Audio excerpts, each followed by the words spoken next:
Uşaqlar, hər vaxtınız xeyir olsun. Bugün sizlərə Elm Nəşriyyatının 30 sınaq vəsaitindən birinci sınağın ədəbiyyat suallarına baxırıq. Gəlin baxaq birinci sualda nə qeyd olunubdur. Hüseyn Cavidin ana faciəsi ilə bağlı verilmiş cədvəldə uyğun fikirləri müəyyən edin. Əsərlə bağlı doğru fikirdir. 1. Faciə janrının ilk nümunəsi deyil. Bəli, bu fikirlə razıyıq. İlk mənzum faciədir. Amma şərtdə bizdə mənzum faciə olduğunu istəmir. Faciə janrının ilk nümunəsini deyir və bu ilk nümunədə Müsbəti Fəxrəddin Nəcəf bəy Vəzirovun əsəridir. Ona görə də bir doğru fikirdir. 2. Qanpolad Səlma haqsız yerə qan tökülməməsini deyir. Bəli, bunu da Qanpoladın nitqində görə bilirik. Səlma ana burada verdiyi sözə sona qədər sadiq qalmır isə yanlışdır. 3-ü götürməyək. Əsərlə bağlı yanlış fikirdir. Səlma anıya Qanpoladın yaralandığını Səlim xəbər verir. Bəli, bu düzgün fikirdir. Məktubu Səlma anıya İsmət, İsməti isə qonşusu verir. Bu yanlışdır. Əsərin sonunda İsmət özünü öldürmək istəyir, amma ölmür, çünki Səlma ana buna icazə vermir. Cavab C variantıdır. İkinci sual. Bədii əsərin forma və məzmunu haqqında fikirlərdən biri doğru deyil. Əsərin mövzusu və ideyası məzmunun tərkib hissələrindədir. Bəli, tamamilə doğrudur. Məzmun əsərdə içərisində olan hadisələrdir. Yəni mövzunu və ideyanı bilmək üçün həmin əsəri oxumağımız lazımdır. Və bu da məzmunun tərkib hissəsindədir. Məzmun formaya nisbətən sabit və gec dəyişəndir. Uşaqlar, forma nədir? Məsələn, bayatını yadımıza salaq. A, B-A formasındadır. Bu forma sabitdir və gec dəyişir. Bayatı keçmişdən bu günə qədər yazan şəxs bu formada yazacaq. Demək ki, birinci sözü forma olmalıydı. Forma məzmuna nisbətən sabit və gec dəyişən olmalıydı. Yanlış cavabımız da B hesab olunur. Nümunədə işləmiş bədii təsvir və ifadə vasitəsi, yox, sadəcə təsvir vasitəsini müəyyən edin. Yadınızda saxlayaq, Azərbaycan dilində 3 təsvir vasitəsi var. Epitet, təşbeh, metafor və metonimiya. Bunlar təsvirdir. Təsvir nədir? Gözümüzün önündə canlandırılması. İfadə vasitələri deyəndə ifadə söz deməkdir. Sözlə biz nə edirik? Eyni sözü təkrar şəkildə deyə bilərik. Eyni sözün antonimini tapa bilərik. Eyni sözün sırasını poza bilərik. Eyni sözü şişirtmək, yəni mübaliğə, kiçiltmək, litotadan istifadə edə bilərik ki, bunlar ifadə vasitəsidir. Yəni təsvir vasitəsi epitet, təşbeh, metafor, metonimiyadır və bu cümlədə uşaq kimi qovurlar ləpələr bir-birini təşbeh, yuyurlar neçə-neçə ayaq ləpirlərini metafordur. Bu cümlədə epitet olmadığı üçün cavab E variantıdır. Verilmiş beyt haqqında doğru fikir deyil. Dilbər aydır, ey Nəsimi, sabir ol, qılma fəğan, mən bugün səbr eyləsəm, danla fəğanı neylədə. Nümunədə müraciətdən istifadə olunmuşdur, bəli, ey Nəsimi bir müraciətdir. Qitə janrında olmadığını söyləmək mümkündür, bəli, çünki qitə ictimai-siyasi motivlidir, bu isə məhəbbət mövzusundadır, Dilbərin adını görmüş oluruq. Təsvir və ifadə vasitəsiz də şeir olmadığı üçün C-də düzdür. Yazıldığı janrın son beyti olduğunu da demək mümkündür, demək E variantı səhvdir. E-də bəs bizdən nə istəyir? İlk beyti bu qəzəlin son beytidir. İlk beyti isə AA formasında. Qəzəllər axı ilk AA ilə başlayır. Məsnəvi kimi qafiyələnmir, yox qafiyələnir. Qəzəlin ilk beyti məsnəvi kimi qafiyələnir və burada səhv E variantıdır.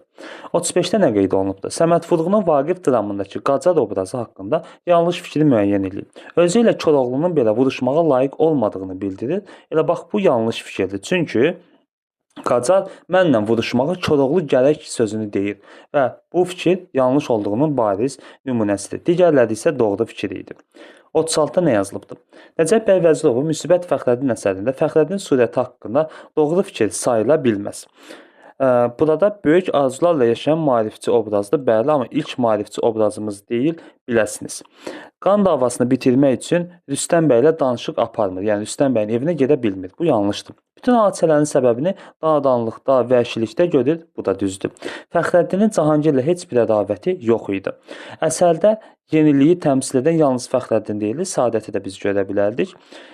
Düzgünü yoxsa yanlışı istəyir? Şərtə baxaq, surətdə haqqında doğru fikir sayıla bilməzsə yanlış. Yanlış 2, yanlış 4 və yanlış 5. 2, 4, 5 cavab D variantıdır. Növbəti suala baxaq. 37.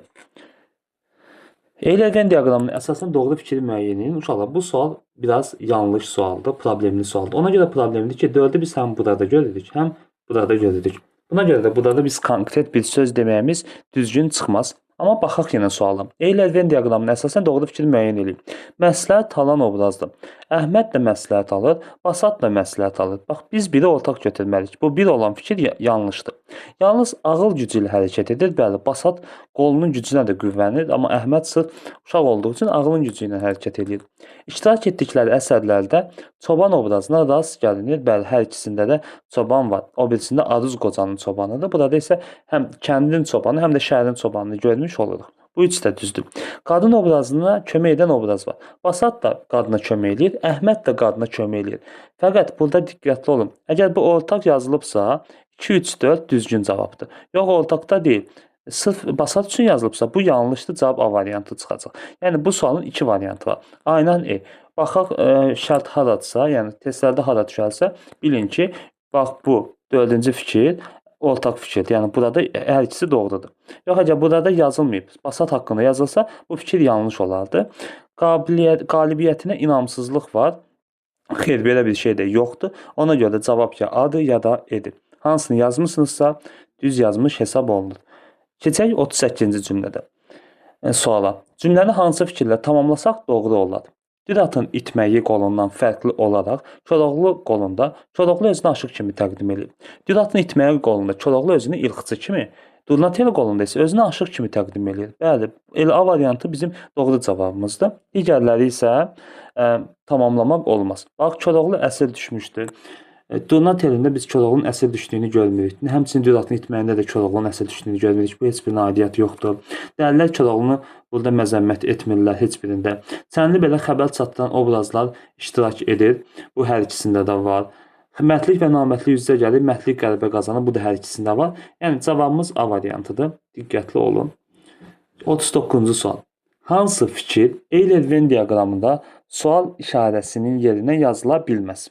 Qafiyə quruluşu qəzəllə eynilik təşkil etmir. Bax, bu düzdür. Qita başlayır A, B ilə, qəzəl başlayır A, A ilə. Yəni, eynilik təşkil etmədi. Bu şeir janrının ilk beyti məsnəvi kimi qafiyələnir. Bayaq sualda gördüyümüz kimi, qəzəlin ilk beyti məsnəvi kimi qafiyələnə bilir. Qitədə belə bir şey yoxdur. Demək ki, cavab B variantıdır. Sonda şairin təxəllüsü göstərilmir. Bu düzdür. Çünki qitə ictimai mövzulu olduğu üçün şairlər çox vaxt öz adını və təxəllüsünü yazmırlar. Qitə parça hissə deməkdir. Düzdür. Əsasən ictimai fəlsəfi, əxlaqi məzmun daşıyır və bu da düzgün cavabdır. Cavabımız B variantıdır. Hansı fikrə, janra aid xüsusiyyət tapmaq mümkün deyil? Böyük hekayə adlanır povest. Yalnız nəsrlə yazılır povest. Yalnız nəzmlə yazılır poema və rübai, epik lirik növ sayılır. Dastan nə qaldı? A variantı. Romana aid heç bir söz yazılmayıbdır burada. Əli Kərimin Qaytar ana borcuna əsərinə əsasən səbəb-nəticə əlaqəsindən yanlış olanı seçin. Ən yaxşısı nəticəni tapıb səbəbə gedək. Ananın məktubları cavabsız qalır. Çünki oğul özgəyə qismət olur. Düzdür. Sözsüz bir lal olacaq. Çünki müəllifin fikrincə oğul sözləri geri qaytarsa, sözsüz bir lal olacaq. Ana tramvayı dənizci günahkar bilir. Çünki məktublar daha gəlmirdi. Düzdür. Ürəyindəki bala dərdi azalır. Ana qonşularının yanına səslər. Xeyr, bu səhvdir. Belə bir misra var ki, onlar oğul vermədi, onlar təsəlli verdi. Cavabımız D variantıdır. Yuxularında tez-tez Bakıya gedir, səbəblə ki, bir neçə ay oğlundan xəbər almır. Bu da düzdür. Yanlış cavab D variantıdır. 42-ci sual. Təmsil haqqında verilmiş fikirlərdən biri yanlışdır. Bütün allegorik əsərlər təmsil deyil. Bəli, bütün allegorik əsərlərə biz təmsil deyə bilmərik. Təmsildə cisimlər və ya heyvanlar şəxsləndirilirmi? Düzdür. Təmsil qısa tərbiyəvi sonluqla bitirmi? Bitir. Həcm genişliyi ilə seçilirmi? Əsla. Təmsillər qısa və lakonik olmalıdır. Həcm həm nəzm, həm də nəsrli ola bilər. Bəli, doğrudur. İskəndərnamə poeması ilə bağlı yanlış fikri seçin. İskəndərin dünya fəthindən peşman olduğu məqam var. Bəli, var. Bu İqbalnamədə gördük. İskəndərin qoşunu Daranın qoşununa sadəcə üstələmir. Bu da düzdür, amma özünə inamı olur. İskəndər Bərdiyə gələrkən kimliyini sonadək gizlətməyə bacarmır. Düzdür. Nüşabə obrazı müəllifin təxəyyülünün məhsuludur. Bu da düzdür. Aslan erkəyin dişisi olmaz fikrini İskəndər Nüşabə haqqında söylər. Bu yanlışdır. Nüşabə öz haqqında demişdi. Cavab E variantıdır. Şəhriyarın Heydər Babaya Salam poeması haqqında fikirlərdən hansı yanlışdır? Poemada şairin uşaqlıq illərinin təsviri əsas yer tutur. Bəli. Əsər özündə sürgün illərinin ağrı-acısını əks etdirir. Bu yanlışdır, belə bir şey yoxdur. Ana dilimizin müstəqilliyini təsdiq edən poetik abidədir, düzdür. Poemada vətənə, xalqa sonsuz sevgi ifadə olunub, düzdür. Əsərdə şairin özünün də bədii obrazı canlandırılmışdır. Bəli, məktəb illəri, məktəb xatirəsini biz orada görmüş oluq. Həmçində Novruz ənənələrində də şairin orada öz prototipi var. 45-ə nəzər salaq. 45-də Qasım bəy Zakirin Durnalar qoşmasını əsasən klasteri tamamlayıb. Durnalar qoşmasında qoşmada özünə müraciət var. Zakirəm ot tutub alışdı cığər. Burada Zakirəm cümlənin xəbəridir. Özünə müraciət yoxdur. Bu yanlış olduğu üçün burada bir yanlış fikir yazmalıyıq. Rədif işlənmişdir. Durnalar rədifli bir qoşmadır. Kədər motivi üzərində qurulmuşdur. Bəli, qurulubdur. Vətən həsrəti yanıqlı, təsirli formada verilmişdir. Bəli, Laçın yatağıdır bizim məkanlar. Yavaş-yavaş gedin, səsiniz anlar. Burada bir vətən həsrəti və təsirli forması görünür. Şeir şəkli bənd, şeir vahidi isə dörtlükdür. Diqqət yetirin, şeir vahidi bənddir, şeir şəkli dörtlük formasındadır. Yanlışlıq var burada, cavab D variantıdır. Müəllif özünü durnalar ilə müqayisə edir. Bu da düzdür. Mən də sizin kimi qərib bir zaram sözünü görmüş oluruq. Venn diaqramına əsasən yanlış fikirləri seçin. Səadət xanım və İsmət xanım. Ədəbiyyatımızın ilk maarifçi qadın obrazıdır. Sırf Səadətdir. Bu düzdür. Konflikt tərəfindən qisas alınmasını istəyir. Xeyr, Səadət elə deyil.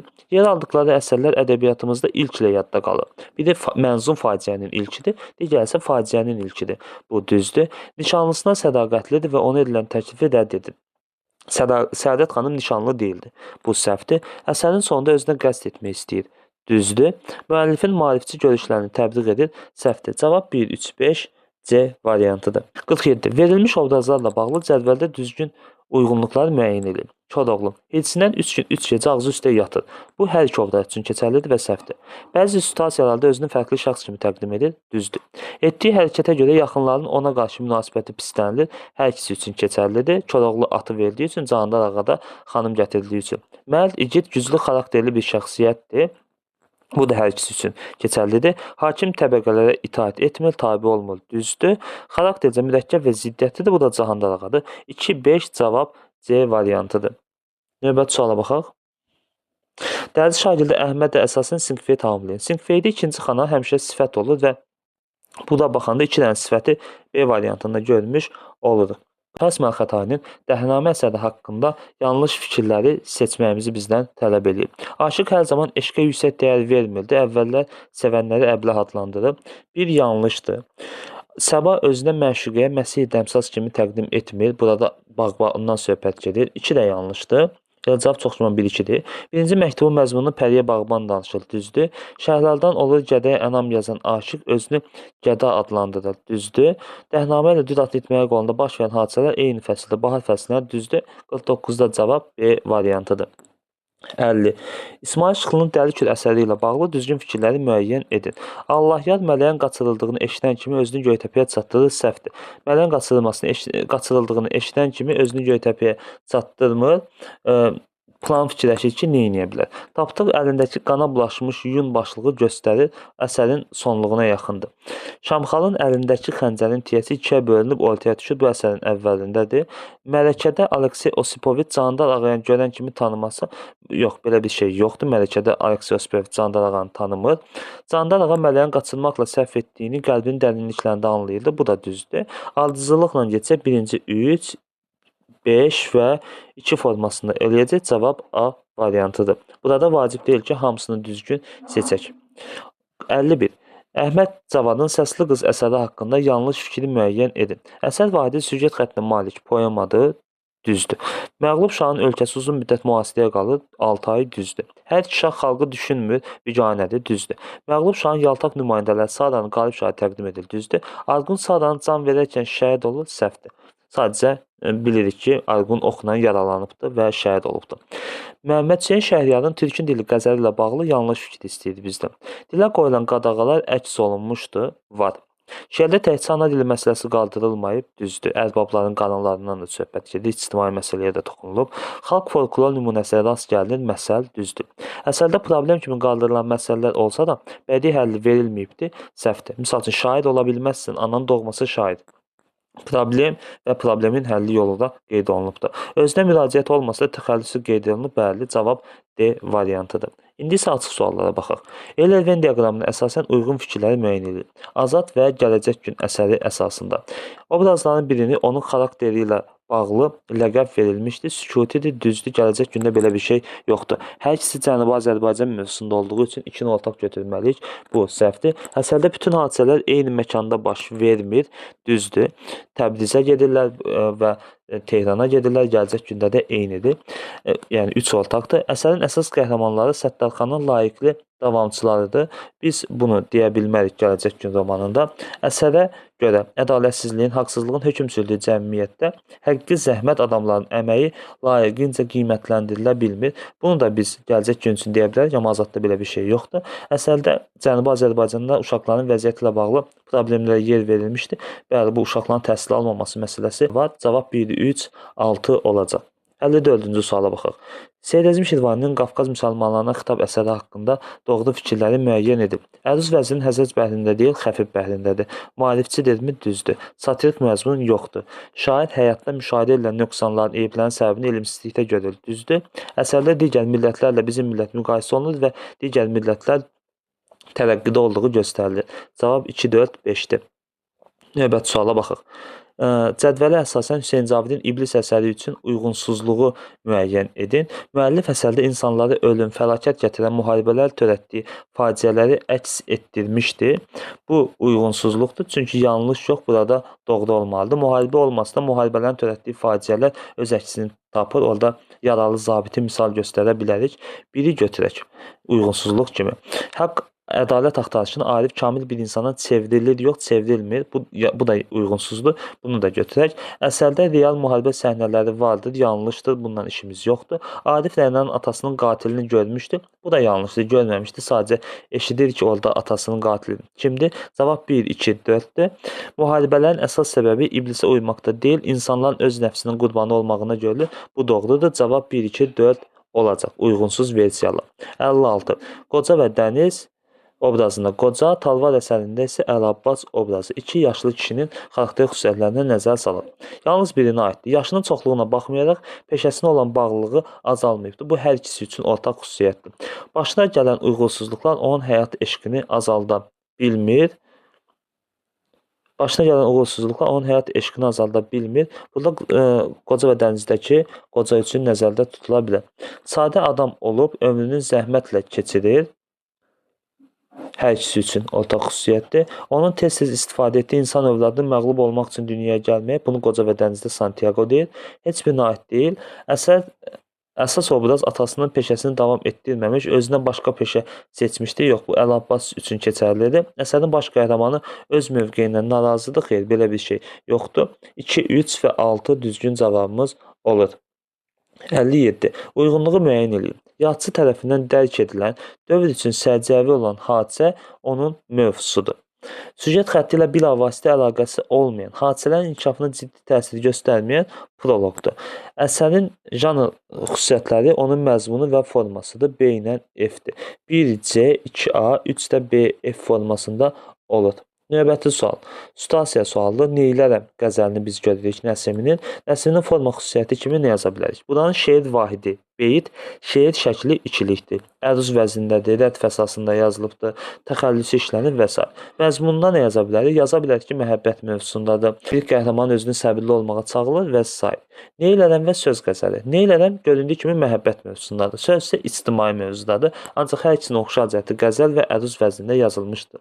Verilmiş nümunənin vəzni ilə heca vəzni cədvəlinə əsasən uyğunluğu müəyyən edin. Verilmiş vəznin əruz vəznidir. Əruz vəznində hansı xüsusiyyəti var? Əruz vəzninin əsas xüsusiyyətinin hərəsinin bəhirlərinin olması, heca sayı heç vaxt bərabər olmaması, uzun və qısa hecalarının hesabına yaranması əruz vəzninin ortaq xüsusiyyətidir. Heca vəzni isə barmaq vəznidir, milli vəzindir və s. Hər ikisinin ortaq xüsusiyyəti də lirik növdə olan əsərlər bu vəzində yazıla bilər. Yaxud da poemalar heca və əruz vəzində yazıla bilər. Bunları qeyd edə bilərik.